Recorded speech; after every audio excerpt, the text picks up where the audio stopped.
ये समंदर के सुरक्षा प्रहरी हैं। ये हिंदुस्तान की हिफाजत करने वाली अदृश्य आर्मी है।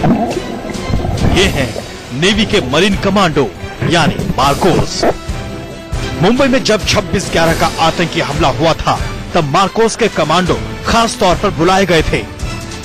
करगिल युद्ध में भी आर्मी की मदद के लिए मार्कोस कमांडो पहुंचे थे। जब जब देश में आफत की घड़ी आई है तब तक मार्कोस ने अपनी अहमियत साबित कर दिखाई है। उस अमेरिकी नेवी सील्स की तर्ज पर मार्कोस को ट्रेन किया जाता है जिसने पाकिस्तान में घुसकर आतंकी सरगना ओसामा बिन लादेन को मार गिराया था। मार्कोस कमांडो बनना कितना मुश्किल है इसका अंदाजा इसी बात से लगाया जा सकता है कि 20 साल के 10,000 नौ सैनिकों में से सिर्फ एक मार्कोस के लिए चुना जाता है। 2.5 साल की कठिन ट्रेनिंग के बाद ही कोई मार्कोस बन पाता है। इन्हें हाथ का इस्तेमाल किए बगैर तैरना सिखाया जाता है और जब ये ट्रेनिंग पूरी हो जाती है तो हाथ पैर बांधकर इन्हें पानी में छोड़ दिया जाता है ताकि किसी भी परिस्थिति का सामना करने से वो न हिचकिचाएं। इतना ही नहीं, इनकी कमर में लोहे के भारी बोल्ट वाला बेल्ट बांध दिया जाता है और फिर इन्हें तैरने को कहा जाता है। 1987 में नौसेना में मरीन कमांडो फोर्स के नाम से अलग यूनिट बनी थी। यही मरीन कमांडो फोर्स आज मार्कोस के नाम से जानी जाती है। समंदर में ऑपरेशन चलाने के लिए इन्हें खास तौर पर प्रशिक्षण दिया जाता है। अगर इन सभी नेवल डाइवर्स की ड्रेस को आप देखें तो करीबन ये एक स्पेशलाइज होती हैं जिनके अंदर कहा जाता है कि करीबन 8 से 10 किलो का इनका वजन होता है और इनके हाथ में देखें तो लेटेस्ट इक्विपमेंट होते हैं। ये अगर मैं आपको दिखाऊं तो ये कंपास होता है जो आपको आपकी डायरेक्शन बताता है और ये आपकी डेप्थ बताता है। जी हाँ, आप पानी में कितना अंदर जा सकते हैं 7 से 8 मीटर ये भी आपको बताता है। समंदर में ऑपरेशन में मार्कोस कमांडोज इस कदर महारत होते हैं कि वो चुपके से जाकर दुश्मन के जहाज को भी उड़ा सकते हैं। इसी छापामार एक्शन की वजह से मार्कोस को मगरमच्छ से लेकर जल मुर्गी तक कहा जाता है। समंदर की गहराई में मरीन कमांडोज खुद को कैसे मैनेज करें इसके लिए एक खास चैम्बर में ट्रेनिंग दी जाती है। इस चैम्बर में मार्कोस कमांडोज को बंद कर बाहर से उन्हें मॉनिटर किया जाता है। समंदर की गहराई में सांस लेने से लेकर हर परिस्थिति में जूझने के लिए ये चैम्बर वाली ट्रेनिंग बेहद जरूरी लेकिन बहुत मुश्किल होती है। जहां हम बैठे हैं ये वो चैम्बर है, इसको बंद कर दिया जाएगा यानी पूरी तरीके से इसको सील कर दिया जाएगा जिसके बाद इसमें जो गैसेस है या फिर प्रेशर को बाहर से बढ़ाया जा सके। और बाहर अगर आप एक स्क्रीन देख रहे होंगे तो आपको समझ में आएगा कि किस तरीके से हमारी छोटी छोटी मूवमेंट्स को मॉनिटर किया जाएगा और ये देखा जाएगा कि आखिरकार हम लोग किस तरीके से यहाँ पर रहते हैं और किस तरीके से अपने आप को मैनेज करते हैं। सबसे खतरनाक है डेथ क्रॉल ट्रेनिंग।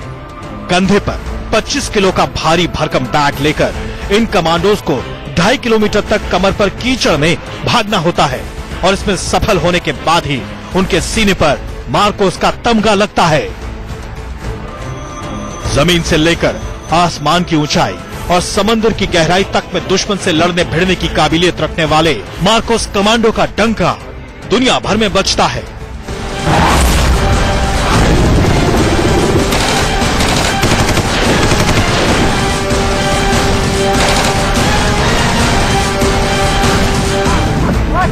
ये नेशनल सिक्योरिटी गार्ड्स कमांडोज हैं। आग से जूझना हो, आसमान से कूदना हो या फिर आतंकियों से लोहा लेना हो, काले नकाब वाले ये कमांडो हर परिस्थिति के लिए तैयार रहते हैं। सिर से लेकर पांव तक काले नकाब में रहने वाले इन कमांडोज के साजो सामान भी काले रंग के होते हैं, इसलिए इन्हें ब्लैक कैट कमांडो भी कहा जाता है।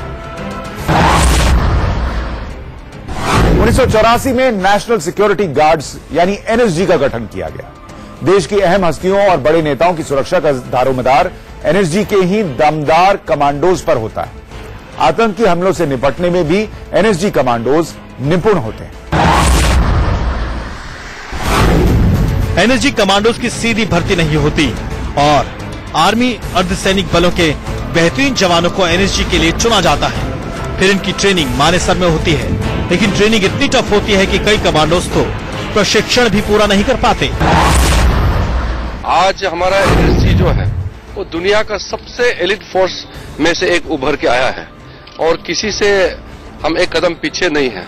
और आप आज जांबाजों का जो कारनामा को देखा है और इससे हिंदुस्तान का मनोबल को, हर हिंदुस्तानी का मनोबल को ये ऊंचा करता है। और आतंकवाद का जो हमारे पास चैलेंज है आज, उसको निपटने के लिए हमारे जो एनएसजी का जिस तरीके से अपने आप को तैयार किया है उससे हम बिल्कुल निश्चिंत। एनएसजी कमांडोज को एक गोली से एक जान लेने की खास ट्रेनिंग दी जाती है, यानी इमरजेंसी की स्थिति में एक गोली चलाकर भी किसी आतंकी या दुश्मन को मार डालने की चुनौती के लिए इन्हें तैयार किया जाता है। इन्हें आंखें बंद कर फायरिंग करने का खास प्रशिक्षण भी दिया जाता है। एनएसजी कमांडोज अंधेरे और कम रोशनी में भी सटीक निशाना लगा सकते हैं। इन्हें हथियार के बिना भी दुश्मनों से मुकाबला करने का गुर सिखाया जाता है। ये खास आदमी होते हैं, आर्मी से भी चुन के भेजे जाते हैं, जो आर्मी में भी कमांडो किस्म की ट्रेनिंग जिन्होंने ली है, तगड़े हैं और मनोबल हमेशा ऊंचा रहा है, उनको सिलेक्ट करके भेजते हैं। एनएसजी कमांडोज हमेशा आतंकी हमलों से निपटने के लिए रिहर्सल करते रहते हैं। विमान हाईजैक हो जाए तो इससे कैसे निपटा जाएगा, उसकी मॉक ड्रिल भी हमेशा की जाती है। इसी ट्रेनिंग का नतीजा है कि आतंकियों के हाथों अगवा लोगों को छुड़ाने से लेकर आतंकियों को मार गिराने में भी एनएसजी कमांडोज महारत रखते हैं।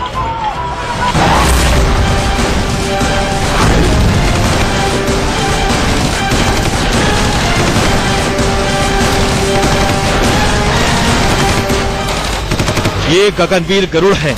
आसमान से लेकर जमीन तक, सरहद से लेकर एयरबेस तक की हिफाजत की जिम्मेदारी अपने कंधे पर उठाने वाले ये गरुड़ कमांडोज एयरफोर्स के गर्व हैं। इनकी सबसे बड़ी जिम्मेदारी तो वायुसेना के एयरफील्ड्स की सुरक्षा करना है, लेकिन जरूरत पड़ने पर आतंकियों को भी धूल चटाई है, जिसका प्रमाण पठानकोट एयरबेस पर हुए हमले में देश ने देखा है। गरुड़ कमांडोज की गरजती बंदूकों के आगे आतंकी अपने मंसूबे में पूरी तरह से कामयाब नहीं हो पाए थे। भारतीय वायुसेना को स्पेशल फोर्स की जरूरत तब महसूस हुई जब 2001 में आतंकियों ने जम्मू कश्मीर में 2 एयरबेस पर हमला कर दिया। तब 2004 में गरुड़ कमांडो फोर्स का गठन किया गया। जैसे आर्मी में पैरा कमांडोज होते हैं, नेवी में मार्कोज होते हैं, वैसे ही एयरफोर्स में गरुड़ कमांडोज होते हैं। गरुड़ कमांडो के लिए 52 हफ्ते का बेसिक ट्रेनिंग कोर्स होता है। शुरू के 3 हफ्ते की ट्रेनिंग इतनी टफ होती है कि कई कमांडोज बीच में ही ट्रेनिंग छोड़ देते हैं।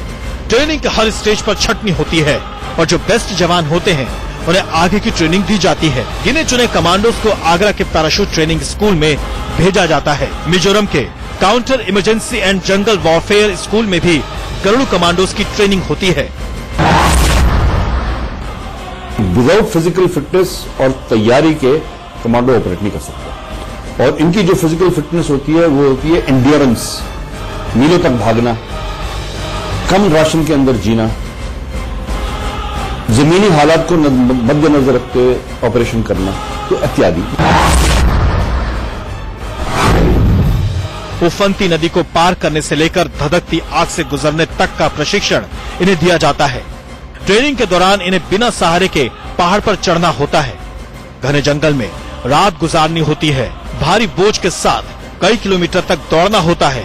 2.5 साल की टफ ट्रेनिंग के बाद एक गरुड़ कमांडो तैयार होता है। आप देख सकते हैं सामने हाथ बढ़ाकर उनका अभिनंदन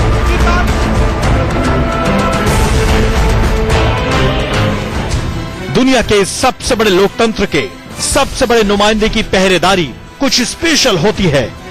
इसलिए कुछ स्पेशल लोगों के हाथों में ही भारत के प्रधानमंत्री की हिफाजत का जिम्मा होता है और ये स्पेशल फोर्स है एसपीजी। एसपीजी यानी स्पेशल प्रोटेक्शन ग्रुप के कमांडोज 24 घंटे प्रधानमंत्री के साथ साए की तरह रहते हैं, चाहे पीएम देश में रहें या फिर वो विदेश में हो। एसपीजी फोर्स परछाई की तरह उनके साथ हमेशा चलती रहती है। एसपीजी इंटेलिजेंस ब्यूरो की एक खास टुकड़ी है जिसमें चुनिंदा जवानों को मौका मिलता है। ट्रेनिंग के कई चरण पूरे करने के बाद कुछ खास कमांडोज को ही प्रधानमंत्री के इर्द गिर्द रहने का मौका मिलता है। पीएम की सुरक्षा पर पैनी नजर रखने के लिए एसपीजी कमांडोज जो चश्मा पहनते हैं वो भी कमाल का होता है। इस चश्मे के जरिए ये कमांडो पीएम के आसपास के लोगों के साथ साथ अपने साथी कमांडोज पर भी पैनी नजर रखते हैं। ये चश्मा ऐसा होता है जिससे किसी को भी कमांडो के आई मूवमेंट का पता नहीं चल पाता, यानी कोई नहीं जान पाता कि एसपीजी कमांडो किसे देख रहे हैं और किस पर नजर रख रहे हैं। इस चश्मे को पहनने पर एसपीजी कमांडोज केमिकल अटैक होने, आग लगने और धुआं होने की स्थिति में आसानी से काम कर सकते हैं और पीएम को सुरक्षित बाहर निकाल सकते हैं। पीएम के पहरेदारों के हाथ में जो ब्रीफकेस होती है वो भी कमाल की है। ये एक बैलिस्टिक सूटकेस है जो पोर्टेबल बुलेट प्रूफ शील्ड की तरह काम करता है। ये सूटकेस खुलते ही एक सुरक्षा कवच बन जाता है। हमले की स्थिति में इसकी आड़ से पीएम को बचाया जा सकता है। इस सूटकेस में हथियार भी होता है जिसका इस्तेमाल एसपीजी कमांडोज खास परिस्थिति में करते हैं। एसपीजी कमांडोज के काम करने के तरीके से लेकर रहन सहन में भी खास रौब रुआब झलकता है। गर्मियों में एसपीजी कमांडोज सफारी सूट पहनते हैं, वहीं सर्दियों में सूट में दिखते हैं। SPG commando fully automated gun FNF 2000 assault rifle से लैस होते हैं। इन कमांडोज के पास ग्लोव 17 पिस्टल भी होती है। एसपीजी कमांडोज एहतियातन बुलेट प्रूफ जैकेट भी पहनते हैं। ये कमांडो एल्बो और नी गार्ड भी पहनते हैं ताकि गिरने पर कम से कम चोट लगे। इन कमांडोज के जूते इस तरह के बने होते हैं कि जमीन पर फिसले नहीं। एसपीजी की ऐसी पहरेदारी होती है कि प्रधानमंत्री के पास परिंदा भी पर न मार पाए। 125 करोड़ लोगों को इन खास पहरेदारों पर नाज है।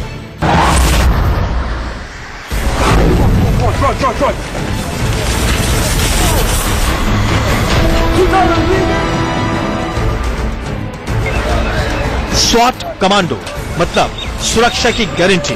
स्वाट कमांडो यानी दुश्मनों का कार। स्वाट का फुल फॉर्म होता है स्पेशल वेपन्स एंड टेक्निकल्स, यानी खास हथियार और तरकीब से लैस कमांडोज। साल 2010 में दिल्ली पुलिस में स्वाट नाम से अलग से टीम बनाई गई। इस टीम में कुछ खास जवानों को ही चुना जाता है और फिर इनकी स्पेशल ट्रेनिंग का दौर शुरू होता है। लंबी और कठिन ट्रेनिंग पूरी करने के बाद स्वाट के फौलादी कमांडोज तैयार हो पाते हैं। दिल्ली पुलिस के ट्रेनिंग स्कूल में शुरुआती प्रशिक्षण के बाद इन कमांडोज को 10 महीने की स्वाट ट्रेनिंग के लिए भेजा जाता है। आधुनिक हथियारों के साथ साथ दिमागी तौर पर भी लड़ने के लिए इन्हें ट्रेन किया जाता है। हवा में, पानी में, जमीन पर, जंगल में घात लगाकर दुश्मन को मार गिराने के गुर इन्हें सिखाए जाते हैं। स्वाट कमांडो को ट्रेंड करने में कई देसी विदेशी एजेंसियां बड़ा रोल निभाती हैं। एनएसजी की तरफ से इन्हें खास ट्रेनिंग मिलती है तो आर्मी के पूर्व कमांडर इन जवानों को जुझारू बनाने के लिए मेहनत करते हैं। दुनिया में सबसे खतरनाक माने जाने वाली इजरायली खुफिया एजेंसी मोसाद से भी स्वाट कमांडोज को ट्रेनिंग मिलती है। इन्हें कर्व मगा में भी ट्रेंड किया जाता है जो इजरायली सेना की तरफ से विकसित मार्शल आर्ट है। स्वाट में कमांडोज जो स्पेशली ट्रेन कमांडोज हैं, मानेसर से कमांडो ट्रेन किए जाते हैं, बीएसएफ के ग्वालियर से ट्रेन किए जाते हैं, डिफरेंट जगह से कमांडो ट्रेन किए जाते हैं। स्वाट कमांडोज आधुनिक हथियारों से लैस होते हैं। हर कमांडो के पास AK-47 राइफल होती है। इसके अलावा ग्लोक 17 या 26 पिस्टल भी हर कमांडो अपने पास रखते हैं। स्वाट कमांडोज के पास 30 राउंड गोलियों वाली 4 मैगजीन और हैंड ग्रेनेड भी होते हैं। स्वाट कमांडोज इतने काबिल होते हैं कि सिविलियन को नुकसान पहुंचाए बगैर भीड़ भाड़ वाली जगहों पर भी दुश्मन को ढेर कर सकें। इनकी यही काबिलियत इन्हें स्पेशल कमांडो। हमारे इस खास पेशकश में इतना ही। नमस्कार।